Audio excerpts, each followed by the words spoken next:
Kapag komportable ang sinasakyan, mas masarap bumiyahe. At eto na nga ang aming nadiskubre. Mga sasakyang may kakaibang innovation. Silipin ang mga proudly Pinoy-made na transportation. Introducing mga paandar na sasakyan na made in the Philippines. Hi, ako po si Ate Liabe. Kami po ang proud Pinoy na nakaimbento ng salamander. Ako si Benjamin Madiag, nakaimbento ng tricycle. Ako si Carl Mamawal, CEO ng Nifty Bicycles. Kami ang naka-innovate ng unang 3-fold bicycle dito sa Pilipinas. Sa isang custom car shop sa West Avenue, Quezon City, nahanap namin ang sasakyang tinatawag na salamander. Salamander, isa tong tricycle na pwedeng itakbo sa tubig. So lumulutang siya sa tubig pagdating sa baha. Gawa sa fiberglass ang bubong ng salamander. Meron itong LED projector headlights, solar mobile USB charging port, manibela switch na pwedeng maglipat ng gear to water, built-in marine-grade propeller, at maluwag na headroom para mabilis makapasok ang mga tao. Well, ang naging inspiration namin dito sa salamander, kasi alam naman natin na itong bansa natin is bahain. So, ang means of transportation natin sa maliliit na kali is a tricycle. So, this one is inspired by a tricycle. So, kaya tricycle yung size niya para you can go to a place na iskinita, tapos you can maneuver easily at standing point na hindi ka kakain ng malaking space.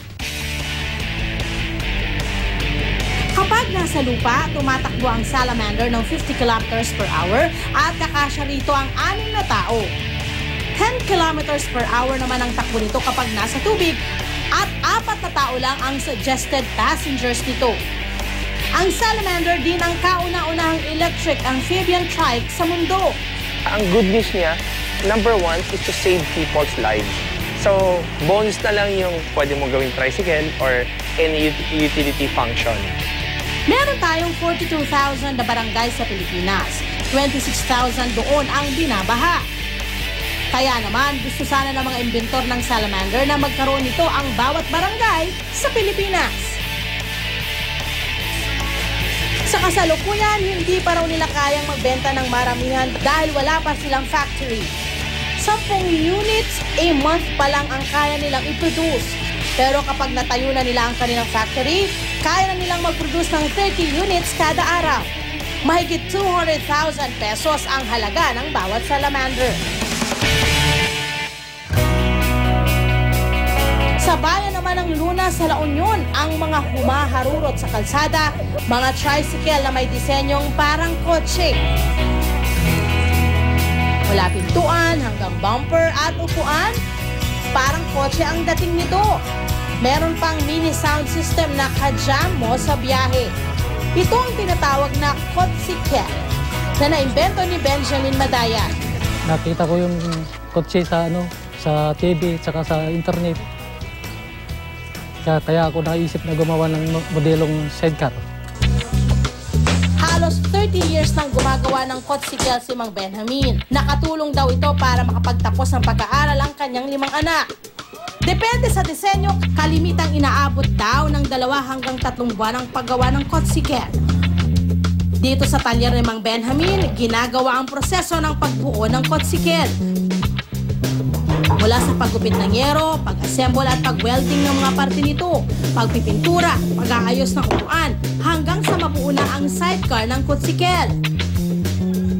Kasya ang 5 pasahero sa isang unit nito. 40,000 pesos pataas naman ang presyo kung magpapagawa kayo nito.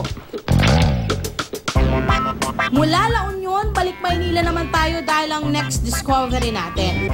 Foldable handmade bicycles na swak sa mga taong on the go. Nagsimula yung design ng folding bike namin siguro 1.5 taon na nakalipas, mga September 2013. So medyo matagal din kasi para i-perfect yung design na meron tayo ngayon. Medyo nakarami rin kami ng mga prototype. Nakagawa kami ng 7 na bikes bago namin nasabi na ready na siya para sa mga customers namin. Ginagawa ang mga bisikleta sa workshop sa May Ermita, Manila. Dahil handmade ang kanilang mga bike, mitikuloso raw ang paggawa nito. Sa pagputol ng mga tubo, kailangan daw sakto ang sukat nito na i-welding sa frame.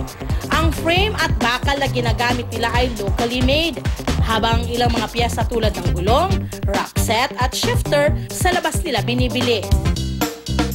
Convenient daw itong foldable bisikleta dahil maliit na space lang ang nakukonsume nito, kaya pwedeng isakay sa eroplano at MRT. Gusto naming pakita rin na yung mga Pilipino kaya mag-design, kaya gumawa ng mga invensyon, kaya mag-innovate kahit na saturated na yung market. Nasa 35,000 pesos pataas ito, kumpara sa foldable bike na from UK na nasa 70 hanggang 80,000 pesos. Talagang tayong mga Pinoy likas ang pagiging malikhain. Sa kahit anong bagay, meron tayong bagong maihahain. Kaya kung innovative na sasakyan ang kailangan, tara tangkilikin ang mga produkto ng ating mga kababayan.